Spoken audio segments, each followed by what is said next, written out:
Now we're on our next section. You finished your midterm, and now we're on to printmaking. For printmaking, this is my passion.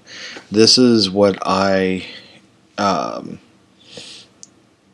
been doing for most of my life. My mother and father are both printmaking majors. They both teach at for Dallas County Community College, and my mother is a sculptor and a printmaker, and my father is a printmaker and a painter. Now,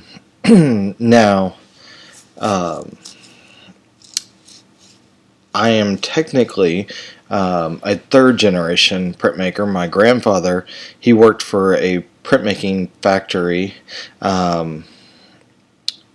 and he wouldn't consider himself to be an artist, but that's what he did. He basically monitored the machines, and I kind of will talk about that when we get to one of the machines that he was working for the local newspaper in the I guess it was 60s or 50s, either one in that time period, late 50s maybe. So anyway, printmaking's in my blood, like people say, and Dallas ink is in my blood. The two printmaking programs that are run for Dallas Community College, the two programs that are ran at this moment, are both run by my parents, and they were set up by my parents. So at Cedar Valley Community College, I hope to be running that program after my mother retires. We've been working well together for the last 10 years, and I think we have a good balance. So if you're looking for a class, and you like the way that I present my lectures in this class, printmaking is probably the next best thing for an art class for a lot of students to take, because you don't really need to know how to draw. You really don't need to know how to have a large skill set. What printmaking really works well for is someone who likes to create objects or imagery. The hardest thing to teach you in this class is how to be creative. I have to find out what kind of artist you want to be, and we kind of, but there's really the trick to printmaking. It's four types of prints that are made, and I'll be going over those in this lesson plan. I have a lot of fun videos. Some of the people that are in these videos are good friends of mine. There is a large group of people that are printmakers, and we get together once a year in a city, and about 7,000 of us show up.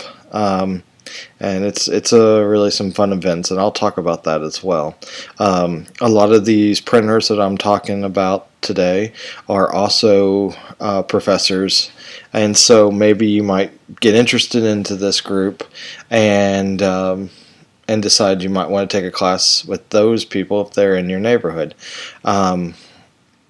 So, and when you look at if you look at my Facebook page, like some students like to do, is they find when I highlight certain artists, it kind of gives them some good ideas for future art classes. So let's get into the first image. Now, this is a press company. It's a commercial press company. Now, there's two types of printers. There's commercial printers, and then there is fine art printers. The first two slides I'll show you guys here. This is the commercial side, and the next one is the fine art side. This one is in Dallas, Texas. It's called UFO Press. I really like their video, God Made a Printer, and it kind of lets you see the love that a printer has for another, for a process, or just even making art. And it kind of talks about like traditions. One of the lines in there is when he says his son looks at him after a hard day's work and says to him, "I want to be just like you. I want to be a printmaker." It's one art form that is a very labor-intensive art form, and it's definitely has to be something that you're passionate about. I always tell people, for printmakers, if you are someone who likes to work on automobiles, the machines that we use to print from are very mechanical, and sometimes having that kind of hands-on kind of building and fixing kind of thing works really well for printmaking. Now, the other thing I was going to say about this is, you know, when you talk about his son wants to be a printmaker, well, both my children, I've been taking them to the print shop at Cedar Valley College since they were the age of 6 years old, and now my kids, maybe even early, 4 years old, 4 and 5 years old, and now my kids are 7 and 11, and they've gone to the shop and they print some of them out. They can outprint some of the kids that are in college, and it's what's so great about printmaking is once you learn some of the techniques, it you get to get your kind of style. And my oldest, Gianna is her name. Gianna, she's really kind of come into her own, and she really loves printmaking, and I could see her being a great teacher one day and a printmaker. So this is kind of one of those things. It's a passion of mine. So hopefully this lesson you see that.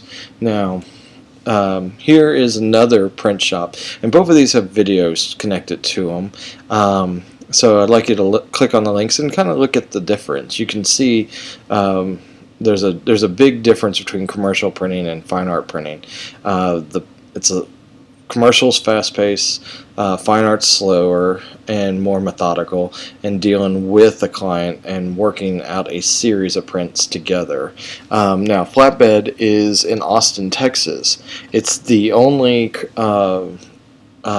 press that is in Texas that works with artists. A lot of major cities have print shops in them. You kind of have to look for them, but this is one thing I've been thinking about for the last couple of years, is setting up my own in Dallas. There's not one in Dallas.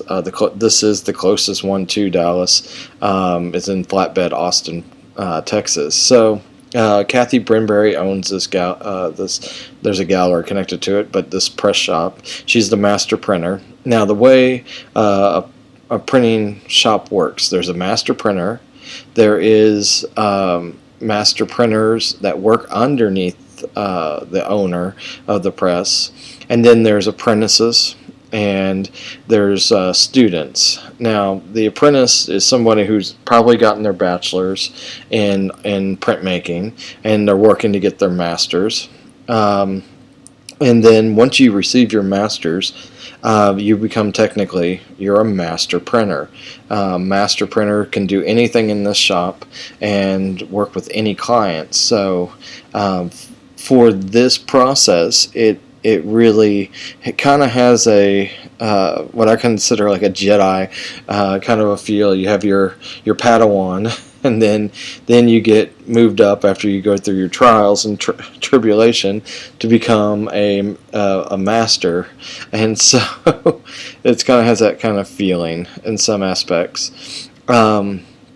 So click on the video down below and look at the difference. And Kathy Brinberry, if you ever get a chance to meet her, she's a very lovely lady, one of my favorite people in the print world, and she just opens her heart to everybody. My mother's been working with her since I think 90. They just came out with a lovely book with all the artists that they've worked with over the years, and it is an amazing book.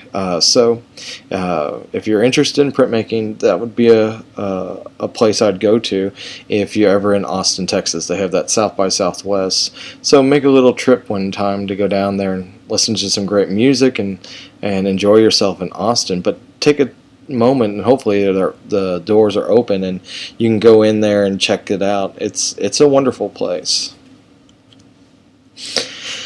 So here's the video, so just click on that below. Now, besides there being a commercial printing and then a a fine art printing, there's also collaborative presses. Now this is where working artists go into a space where there is an owner and they own everything, the presses, and you pay like a gym membership or artist membership to become part of this. And so you join the membership and they let you use the tools, you set up times and go in, because one thing about printmaking, it costs a lot to own all the machinery and it takes a lot of space. So when you have a space like this, which is a collaborative press in Chicago, Deborah runs this and she does a wonderful job. When a lot of companies are going out of business, and here she's been going through and the artists all work together, team together, and that's one thing about printmaking. We're really close knit. We work to help each other. If somebody needs help, printers come together for each other. And this is one of those spaces where it's kind of it's a nice little hidden gem in Chicago. And so the one thing, click on the video and you can see in this video too all the different types she does: intaglio, letterpress, screen printing, and I think that's all she shows in this. The only thing I think is missing is lithography, but we'll be talking about that as we go through this class or lesson. Now, so that's a great video, so click on that below and watch that. Now, I start off with the letterpress. The reason I start off with letterpresses is this is the one kind of press that most of you guys have seen in probably old films or movies that have printing in it, and so.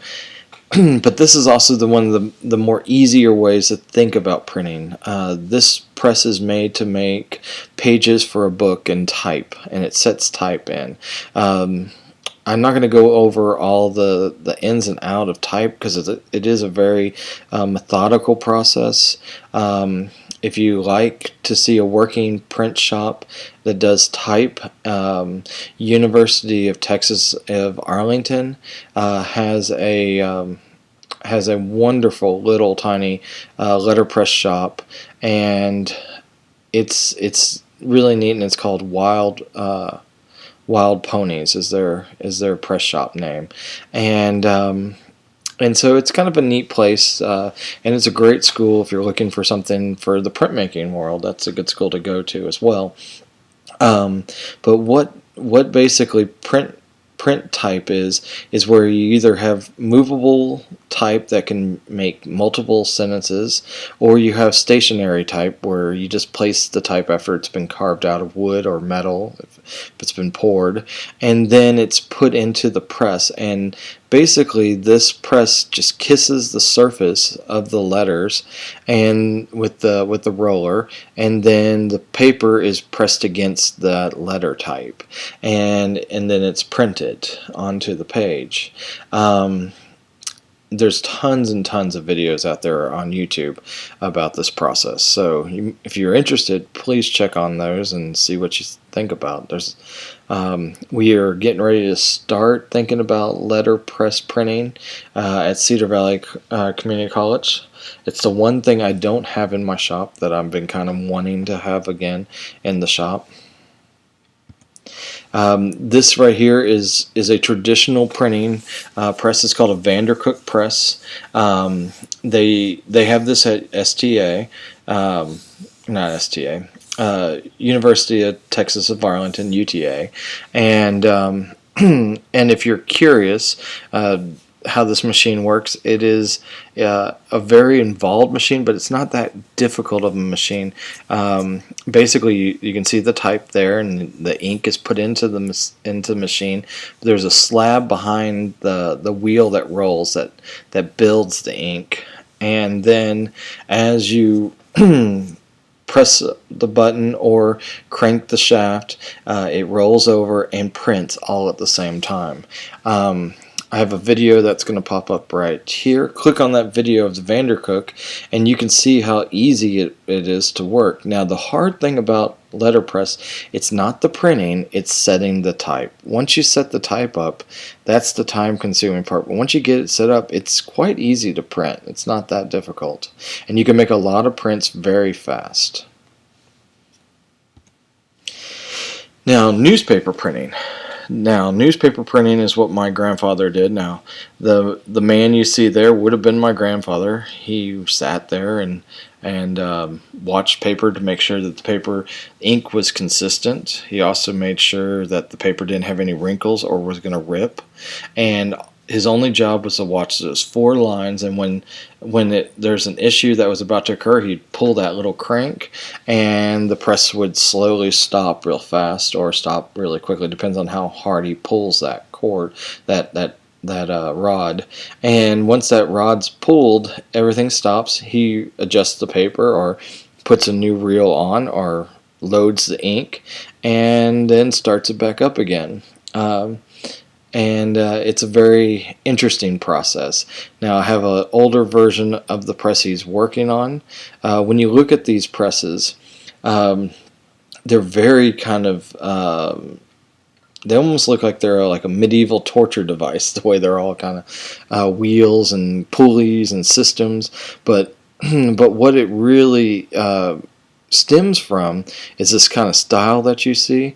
It all came from World War II. If you look at a lot of these presses, they have a very old world look about them, and what's important to think about is a lot of these engineers came from World War II, and the engineers were engineering tanks at the time, and they kind of have that kind of tread look that a tank has. And what they were thinking is, why can't you run a long sheet of paper through all these turns and pulleys and print from? And so it gave them another purpose after World War II and became a very lucrative process for them. Now, offset, okay, if you click on the link below, there is this is done on a litho stone. Now this is a stone printing process. Offset is also anything that has 4 colors or more. The 4 colors you're looking for are red, blue, and yellow. Okay, with a black on top, and they call it CMYK. There's also RGB, which is red, blue, and green. Okay, which is kind of a mixture. Most printers tend to stay in CMYK because it's easier to see, it's more vivid and more bright. Your computers generally stay in a RGB color because it takes less ink, and it's basically a less consuming of ink. It allows your black to stay on longer. Now, so check on that link below. There's a lot of videos in this too, if you're starting to see the picture, because it's interesting to see the process. Because a lot of people, when I tell them I'm a printmaker, they have no clue what it is. And I always say, well, do you have a dollar bill in your pocket? And then somebody will go, yeah. And I go, well, pull out the dollar bill. And they think I'm going to take their money. But I go, well, that was printed on an etching machine, and that's what I use. We could print money. Now, could I print money? Sure. But I don't want to go to jail. Okay, so it is illegal to print money. It is illegal to even have a plate that has the image of money on it. You can serve some serious time in jail. But it is okay to use the money image and replicate it into a print. But to actually print money it is highly illegal. And you will get caught with today's standards. Now, here's an intaglio press. Now, the way this works, it is a process that is printed generally on metal. Okay, you can also print on some plastics, but it doesn't look as good. And what you're basically doing with an intaglio print is that you have a metal etching or metal plate. We call the plate the matrix. Okay, it's the original. And the word matrix, if you're thinking when you said when I said Matrix and you thought of the movie, that's what this is about. It's the Matrix is the original, okay? And in the movie, that's what they wanted to find, the original, okay? And so, if you didn't know that, that was actually a printmaking term for that movie. Now, when you look at this this press, the way it works, it's real simple.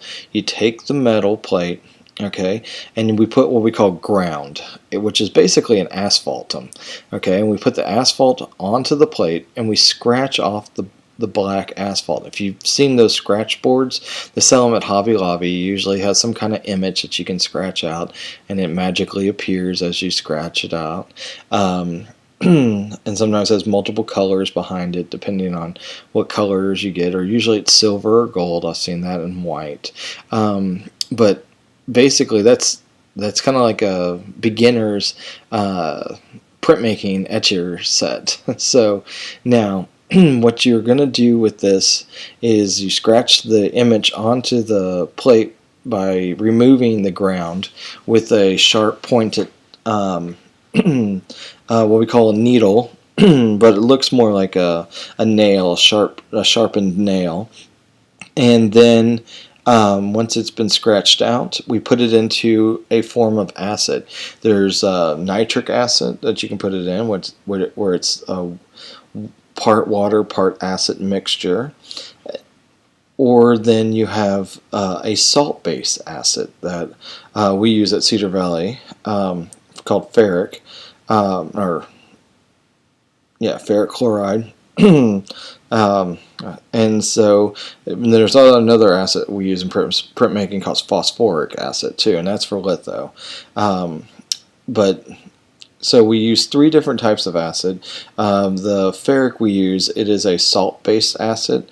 It is non-toxic. It does not harm your skin or hurt you if you put your fingers in. Now, it is a salt-based acid, so if you have a cut on your finger or a hangnail and you put your hand in it, yeah, it'll sting like if you put salt on a wound. But it's no more corrosive on your skin than like a lime or a lemon. Okay, but we still wear gloves in the shop because it just is good safety measures. Now, once the image has been embedded into acid, the parts that you scratched out, the acid goes into those open areas and makes a little groove. Okay, from that groove, all right, we then clean off the asphaltum and we rub ink onto the surface of the plate, and we wipe the plate top completely clean, but inside the grooves it holds the ink. And then we put the plate down onto the press, put paper on top, and we use what we call felt blankets on the top of the paper, and then we squish it through the paper, through the press, and then the paper will embed the image, and that's how you make a print. Now, I have a video here, and this guy does a really good job and shows you how to scratch, and he also shows engraving, dry point, and etching. Okay, engraving and dry point, you don't use the acid. That's the only difference. You get different lines, different quality of lines with each process. So it's a wonderful term, and if you're interested and you're taking classes at Cedar Valley College, I teach my classes in the evenings on Mondays and Wednesdays from 5:45 to 8:30 at night. Feel free to stop in the art building. We're in E226, so come on in and check it out, and I'll show you what we have in our shop. It's quite wonderful. So click on the video, watch it, and you get a better idea of what I just talked about. I know it's kind of abstract when it's just words. Then litho. Now litho is where you print on a stone. Now, when you print with the stone, you literally take a Carrera waxy crown and you draw on the surface of the stone. Then we take gum arabic, which is basically the same chemical components in raw form of chewing gum. Okay, we take it from a gum tree. It looks kind of like maple syrup, and we pour it into like a little shot glass, and then we add uh, uh, phosphoric acid, and we put a few drops of that into the gum arabic after we make our drawing, and we leave it on the stone. You can leave it on there for an hour. You can leave it on there for a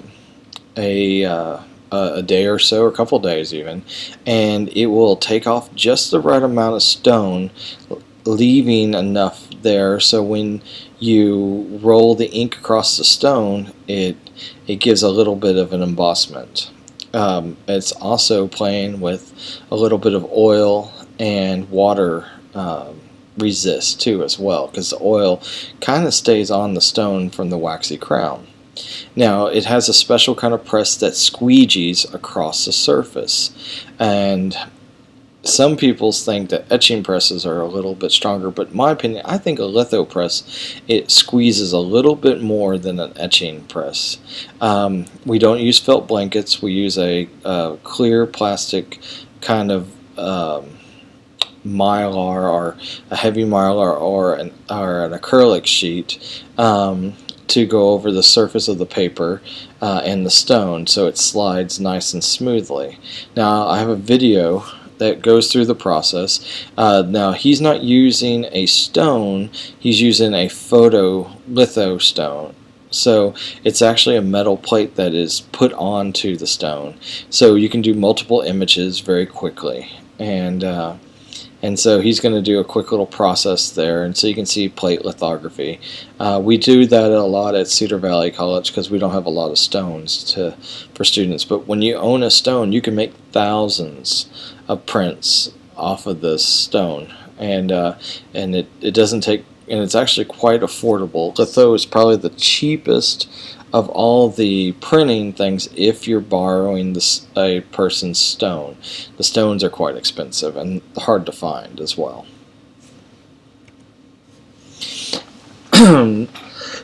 Sorry. Now, here's a close-up. So I wanted to just show you how close that press gets. Now, if you got your finger in there, yeah, it busts like a hot dog in a microwave. I love that line. It's from one of my friends from Drive-By Press, and there's a video, you hear that. And yeah, it does 64,000 pounds per square inch. So that's roughly, your thumb's about a square inch. So that's about 19 elephants on top of your thumb. Alright, this print will capture the hair off your head. If you put a little piece of hair on top of your plate and you run it through the press, it will get a white line where your hair was. It captures everything. Now, just because we can draw on there and get a nice line image, if you look at the owl in the far right corner, the owl is all just lined and then put in the acid. But we can also get special effects with spray paint onto the metal and put that into the acid. We can also just dip the plate in the acid, and it will give a tone too. So what a lot of people do is they do two types. They do a rosin aqua tint, which is where you add black shadows to your lined images, and you can do it with a rosin, or you can do it with a spray paint. Both processes can be quite useful. Some people love one more than another.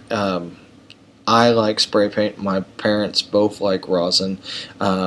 It's one of those one way, one to another, and so it takes practice, whichever one you like the best. And then the other one is called spit biting. It's where you add acid directly to the plate, which gives it a tone. Some people like this process, but it is a very dangerous process because it does throw out toxic yellow gas from the plate into the air, and if you're sitting above it, it can knock you out. And if you leave it on there for a long periods of time, it can actually fill up a room and harm a group of people. So it's a very toxic process. So if you're interested in that process, you must work with a professor or a master printer that knows what they're doing, because you don't want anybody to get hurt. Okay. Some people buy interchangeable parts. You can buy a press bed that can have both setups on there. This is kind of the affordable way to do it, but to be honest, it's a headache changing out those parts, and you need a group of people to help. Doing it by yourself would not be the ideal situation.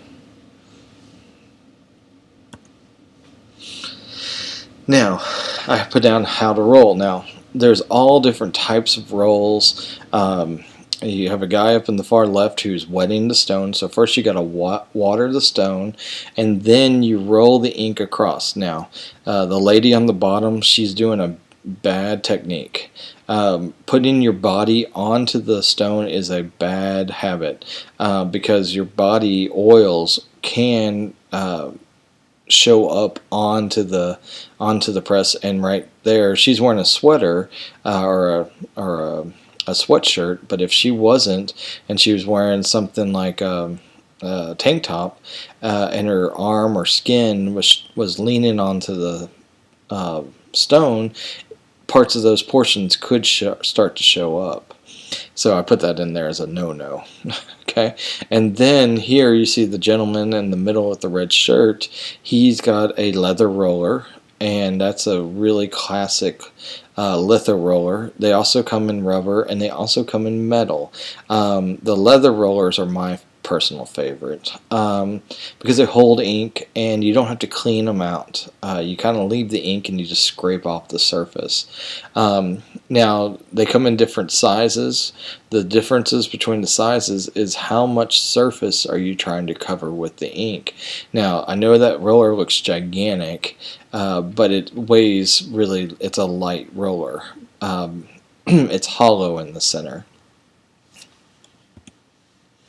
Now, how much does a press cost? Well, here's some average prices. To replace certain, like the wheel drum is the most expensive part of the press, and so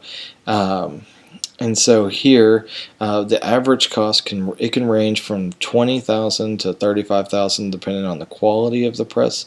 Some of the earlier presses, if you got one that's used, you can get a good press for $8,000 to $10,000, sometimes even cheaper, depends on if the person isn't using it anymore, or is a family member that had it and passed on and they don't know what to do with it. That's where I find a lot on eBay, a lot of presses like that. You can find some good deals if you're willing to look and kind of keep a diligent looking out there for it. And then a lot of times people contact me when they see stuff too as well. So once you show an interest, people will help you find stuff if you're looking. Like I said, printing money is illegal. There is no get out of jail free card. Okay, the government is super serious about this. Even if you were printing a dollar bill, okay, you could go to jail. In one of the videos that I sometimes watch, let my students watch when I lose my voice, is we watch Exit Through the Gift Shop, and it's about a story about Banksy, who's a famous artist, and he printed a bunch of money, but he put a different face on the dollar bill from Queen Elizabeth to Princess Di, and when people wadded up the money, they were spending it, and he just realized he put $10,000 out there, and people were spending it, and he could have gone to jail for that. And so he immediately pulled it back or tried to grab it as much as he could, and he just wasn't thinking. And that's the thing. People think, oh, it's fun to do this, but there's some serious consequences for it. Now, relief printing. All right. Here's a fun process. Now, I have a Tom Huck image on the right. Tom Huck is probably one of the masters of relief. He does 4 foot by 6 foot gigantic prints that he spends months on carving.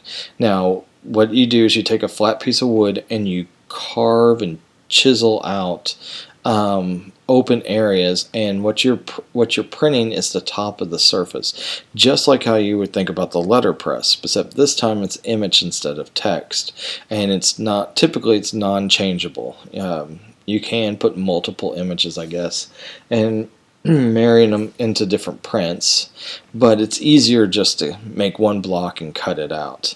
I have a Tom Huck video. He's a interesting guy, and we'll be talking about him in just a minute. But where did this idea come from? Well, it came from Japanese wood printers. Now, Japanese wood printing is totally different than what we do in fine art printing. Their inks are different. It's more of an oil kind of based water mixture of ink. It's real light and it's real runny, and they kind of brush it onto the wooden stone, and then they put a very thin, what we call kozo paper, which is a maple leaf paper, or not maple leaf, mulberry paper, sorry, mulberry tree paper, and it's very hardy, very tough, and they could put multiple colors down on one piece of paper, and they print very fast and very efficient. If you ever get a chance to watch a Japanese wood printer, it's kind of zen-like watching them print. It's really quite neat, and it's very fast and very efficient. Here's another version. Now this one we call a suicide block, where each color has been put down, and then after the color has been put down, the artist carves away a little bit more and a little bit more and a little bit more. So the widest part was the part that was carved first, okay, and then the last part that was left was the black. So the legs and the beaks and the eyes are the last thing, and everything else gets cut away. And so this is what we call a suicide block, because it's a suicide, because every time you're killing the next image. And so as you go to the next one, you basically destroyed the last image, and it's kind of like suicide. Sometimes people say you might want to take suicide because it's so tough to do. Some people are great at it, some people are not. I'm one of those people. I actually have trouble with it because I have trouble seeing the end result sometimes. But I do them, but not often. Now, do you need a printing press to print? No. A lot of people in Texas, they do these gigantic print festivals, and they'll rent these steamrollers, and these work great. They do gigantic woodcuts, and they print them out in public areas for venues, and and then they turn around and sell the prints. Some people will do it on fabric, some people will do it on large sheets of paper, and the sales typically goes part to the artist, and then the other part it goes to helping the organization that's running the program. Now, screen printing. Screen printing is on a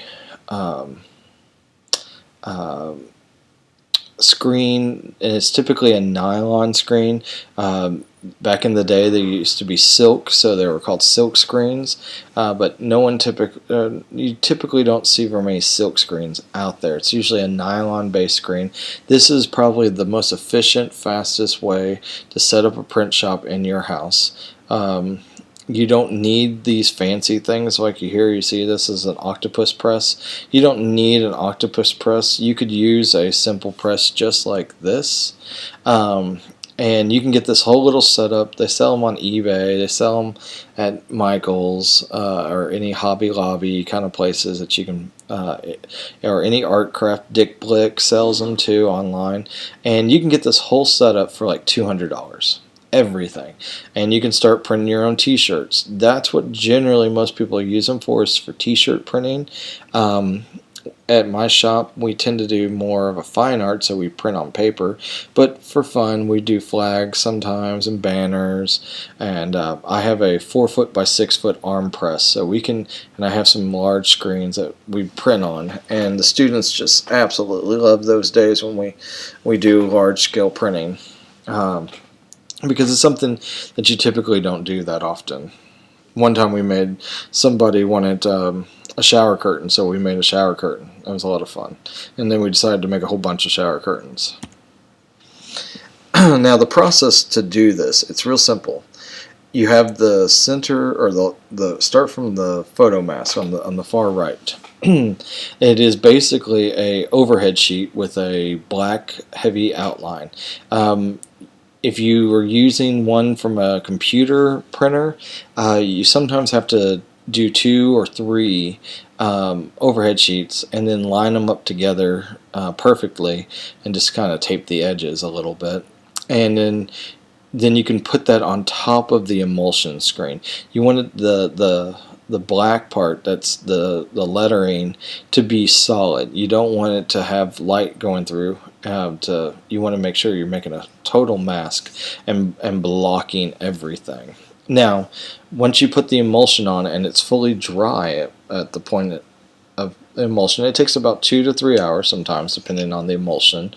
Some of them are faster than that. You just have to look at the bottle. Stay away from any kind of emulsion that's made by Speedball. Ulano is the brand that we use in our shop, and it makes a huge difference. And our emulsion is an orange color, and it really is great for students and beginners. So once you put the image, you put it on the surface of the screen, okay, and then you expose it to light. Now you can do straight sunlight. You got about 30-second to 1 minute exposure, depends on how much sun is out. It is a little trickier to do it out in sun, in a broad sun, or you can make a little UV light box, and that's what we do at our shop. And then we put pressure down onto the back of the screen to get it nice and tight. We basically put a bunch of heavy weights in a cushion that pushes it down, so it's nice and firm against the glass UV light box. And we usually leave it for about 8 minutes, take it out, wash it out in the sink, and then all of a sudden the image appears. And when the image appears, you let it dry, and then you squeegee ink onto the back, or in the cavity of the screen portion, and what you see is the middle print. And it can get, depending on the mesh quality, if you get like a 110, it does really thick ink. If you get like a 220, it gets a little bit finer mesh. It gets a lot finer, so you can get more photographic imagery. The finer the mesh, the more photographic it can become. Just a little insight if you're thinking about doing something like this. And it's great to do with kids. My kids love screen printing. They get ink all over them, but it's a lot of fun. Now, the history of printmaking. Where was it made? Well, it was made, the first printing press we believe for letter type was in 1455 by a monk named Gutenberg. So write down Gutenberg. It's like gluten with a burr. Take out the L, so then it's Gutenberg. Okay. He was using the press to make publications for the Bible. Just to give you an idea, Bibles before him, they were handmade. One Bible took 3 years, and when the press was invented, after they carved out all the blocks and did the movable type,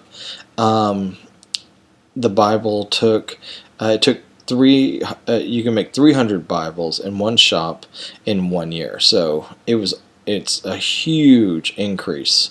And so I kind of always say that we're God's chosen people, artists, because we help make his words. So so the printing press was basically designed to make the Bible, is what it was for. So just a little fact, FYI. Now, drive-by press. Drive-by press is one of my friends' group. They literally have a car that they show up at the campus with a press that's connected to the back. They print t-shirts off of wood blocks, and they go to campus. There's 2 of them. One goes to the East Coast and one goes to the West Coast, and then they meet in the middle. And now I went to school with Joseph for undergrad, and then he went to Madison, Wisconsin, and got his master's. And this is what his master's was to drive. His dream was to drive across the United States teaching people the print process, and they're very successful now. Both of Greg and Joseph are now professors, and they've passed the torch to other younger printmakers, and they've picked up the torch, and now they're doing and so they're driving across the country showing the idea of printing through drive-by press. So you don't need a building, you just need a car and a little press. And so here's a video of them working and making t-shirts. Click that video. It really illustrates, and they're just cool people. They make, I hang out with them and I'm like, God, you guys are cool.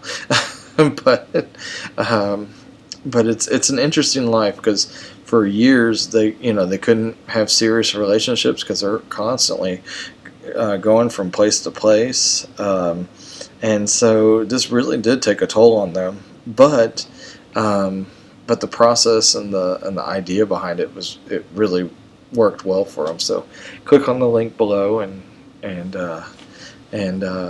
watch them. All right, and you can get on their website and they'll print you a shirt and mail it to you. And some of them are really cool. Here's their setup. You can kind of see right there. There's Joseph working with a group of students, and you basically come up to them and say, I like this block, and they'll print out the block, or they'll print it out, and you choose a shirt your size, and then they'll print it, and they print it right there on the spot. You get their art immediately, and people freak out. They love it, and I think the average shirt's like $20. So it's a good way to get their art. And here I'll let you see. Here's a bucket full of they have tons and tons of blocks now. You can see the both of them together. I like this picture. This is how I remember them when I was in college. And so they had this gigantic van, and they would drive from campus to campus, and then they got 2 cars, and then they got 2 presses, and then they just kind of separated, went their own way, and they always meet back in the middle of the country, and they do all these print conferences. They're really interesting guys. So if you ever get a chance to meet them, highly recommend it. And so here is a full day setup location. You can tell it is a beating. It is not an easy life what they're doing, but it is a lot of fun. And this might be something that you might be interested in. Who knows? And here's a close-up of them printing. Now I also put in Eric Fuentes, which what he does is he makes printing presses. This is called the Dumbo Press. This is one of my favorite videos. It's just silly. And he basically is a sculptor that found drive-by press, and they all kind of grew up in the same area. I met him later after undergrad, and I just fell in love with the variety of presses he does.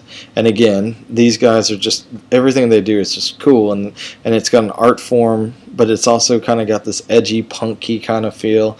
And when the Dumbo Press shows up at conventions, people go nuts. They have to ride it. And you just basically, you pay $5 a print, and you get to ride it and make your own print. Here's his UFO Press. This one's really funny. If you're a skateboarder, you will love it. So click on the link below. I guarantee you'll laugh. And the music's kind of cool. I like the Dumbo Press music better myself. Now, here's the seesaw press. Now, this one was a litho press that you ride like a seesaw back and forth.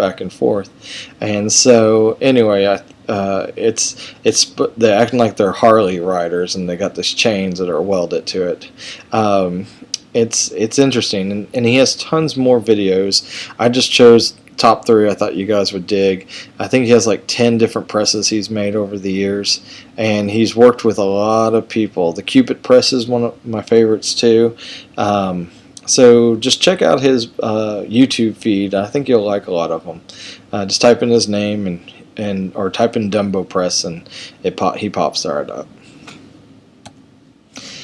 Okay, Evil Printmaker. Okay, Huck. Evil Prince. Okay, he's from St. Louis, Missouri, or that's where his shop is. He's from Potosi, which is a small town outside of St. Louis. Now, looking at this guy, you think he's a tattoo artist. So it looks like a guy who should be on Ink Masters. He does love tattooing. He's a head of the department at Washington University. WashU is a very prestigious art school, and he ran the program for many years. He doesn't run it anymore. He's retired now, and he just works out of a shop. But when you look at this man, you don't see professor. But in printmaking, it's an interesting world. A lot of us do love ink. We all seem to have some sort of tattoo going across our backs or down our arms. And so it's very common to see printers with tattoos, and his print shop is like a tattoo shop when you go in. It's like if like a teenage boy and an artist and a tattoo artist were all combined. That's what his shop kind of feels like. And if you're from St. Louis, check him out for sure if you've never been there. And if you're thinking about ever going to St. Louis, he's a must to go see. And he is a hoot. He's a ball of energy. So here's a video of him. What makes Tom Huck? What makes Tom tick? It's pretty funny. Now he does cuss a lot, just to let you know, and his imagery is a little edgy. Okay. Also have this other one here that I like a lot too as well, where and I say he's a real ink master, and so he's working with a news crew on this one. But my favorite video is Prince Gone Wild in 2009. Okay, you could stop it at the 6-minute and 50-second. The other part's the band. You can watch the band and you can watch the whole thing if you want, but the best part's at the beginning. And I love what this guy right here at the beginning. It's like the perfect picture for at the beginning. He asks, why does he do printmaking? And the guy looks at him and goes, I'm not smart enough to do anything else. So it's kind of printmakers, we tend to all be dyslexic, and it's actually a blessing to be dyslexic and do printmaking because all the letters are backwards and we tend to see backwards naturally. So it tends to kind of work in our favor when we're setting up type. Now, the one thing is a group of people, most of them are university professors. I would say about 80% of them are university professors. Some of them are my former students that I've sent to go to work with Tom Huck, and most of them now are professors in this video since 2009. But we all get together, and this is just kind of a taste of what our venues are like. Now we have a venue called Southern Graphics. Every year there's a new place. Not this year, but next spring break they're going to all be in Dallas, and that's going to be a really fun event, having 7,000 printmakers in Dallas. I'm curious to see what's going to happen. And all the schools in the area participate. We'll see if I get a chance to participate with them. And it's a really neat thing. So if you're wanting to look and see a little bit more into what printmaking is, see if there's a Southern Graphics come into your town, and I think students, I think it's like $25 or $50 for the whole weekend. It's kind of like a Comic-Con but for printmakers. So anyway, so check it out. I think you'll like it, and click on the video. And if this video doesn't make you laugh, it's kind of a good taste. And just FYI, most of us are drunk. I was there, and so but I wasn't in the video. I was actually drinking with one of my friends, and I missed the video recording. Now, I put the last artist is Bobe Lyons. Now, he teaches at the University of Tennessee, and I really like what he does. He does fake art, okay? He makes things look very realistic. He has a centaur, a skeleton centaur that he says he found a fossil of in Egypt, and he acts like he found this thing, and it's his art. He made it, and it's all fake, but it's funny. It's really funny, and he teaches a hoax class where students have to come up with a hoax, and if it gets national fame, like kind of like something that if you've ever read The Onion, which is stories that aren't real, but they really do feel real in some aspects, but they're all fake. That's kind of what his venue's about, is that kind of setup. And so anyway, if his work is really interesting, like his beaver fish. It's half beaver, half fish. So it's a neat video. So click on it below and see what you think. Like I said, if you're interested in printmaking, come up and see my shop if you live in the Dallas-Fort Worth area. If you don't, then you can look up things online. Look in your local areas. There's always some kind of printmaker somewhere in your community. Commercial, fine art. Just kind of look around. Even in small towns, you'll be surprised how many printmakers are in your community. And if you like printmaking as much, and you'd like to set up your own printmaking group, let me know, and I can give you some information on how to do that. Like I said, this is my passion. This is what I love to do, and I hope now you're a little bit jazzed up for printmaking. So on that note, I'll catch you on the next one. We'll be talking about Linda Ridgway next, which is AKA my mother. So we'll get into that. I think you'll love it. Okay, so see you at the next one.